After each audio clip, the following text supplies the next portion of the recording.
жалпы адам баласы бұл дүниеден өткеннен кейін бүкіл сауап дәптерлер жабылады. Мысалы мынадай дәптер сіз өмір бақи жазып жатсыз.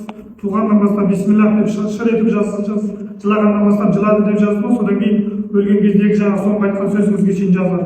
Өлгеннен кейін бұл дәптер жабылады, бітті. Тек қана жаңағы үш түрлі адамның дәптері жабылмайды дейді. Ол жаңағы жақсы садақа қылған, жария садақа, артынан жақсы мешіт салдырған, жол салдырған, көпір салдырған, болмаса жаңағы кітап ілім қалдырған, болмаса жаңағы жақсы ұрпақ қалдырған. Яғни артынан дұға жасап тұратын, болмаса жаңағы артынан ізгілік жасап сол әкесінің атын шығарып жатқан сондай ұрпақтар қалдырған адамға дәптер жабылмайды дейді. Сондықтан да өлген адамның дәптері жабылады. Енді жабылды деген не дегенсіз? Ол адам қайтыс болғаннан кейін оны жер қойнына тапсырамыз.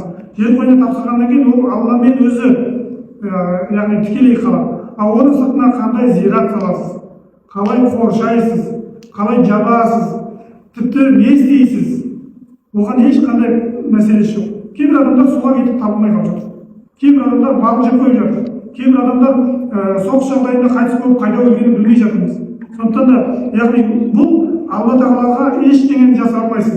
Ал енді жаңағыдай әдемілеп, әшекейлеп, безендіріп, төбесін жауып, сыртына үлкен ғимарат салу, бұл неден қалған білесіздер ме? Кезінде қазақ топырағында, осы орталық Азияда дін жолында жүрген азаматтар жеке құдайға құлшылық етіп, осындай кесенелердің ішінде құлшылық жасап, қайтыс болған кезде сол жерге өзін көміп, сол кесене сол жердің тірідегі үйі, өлгенде қабір болған.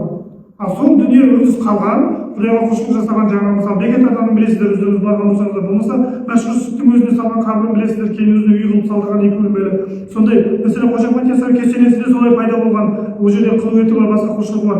Сондықтан да осындай дүниелер кейіннен үрдіс бола қарапайым адамдар қайтыс болған жақындарына осындай дүниелер тұрғызатын бір сияқты дәстүр қалыптасқан. Оның бетін жабу, немесе күмбез салу, сыртына үлкен әдемі кірпіштерден қалау, бұл былай қараған кезде исламның міндет еткен дүниелер емес. Керісінше ол ысырап болып есептеледі.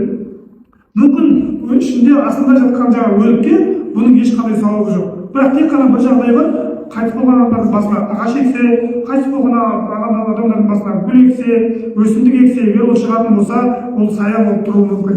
Сондықтан да біз жалпы бұрынғы зираттар, мысалы әсіресе осы Шығыс Қазақстандағы зираттарды қарасаңыздар, тек қана шаруамен қоршап қойған. Не үшін? Мал таптап кетпесін, үстіне адам шығып кетпесін. Себебі ол жерде қабір екені белгілі болу үшін. Сондықтан да сол бағытта қарапайым болған әлдеқайда дұрыс деп мен ойлаймын. Яғни біз Алладан келдік, топырақтан жаратылдық және топыраққа қайтуымыз керек. Сондықтан да біз оны бөлшектеп, оны ерекшелеп өйтудің қажеті жоқ. Неге десеңіз, 1-2 буыннан кейін оның кімнің атасын ата бабасы екенін ешкім білмейді.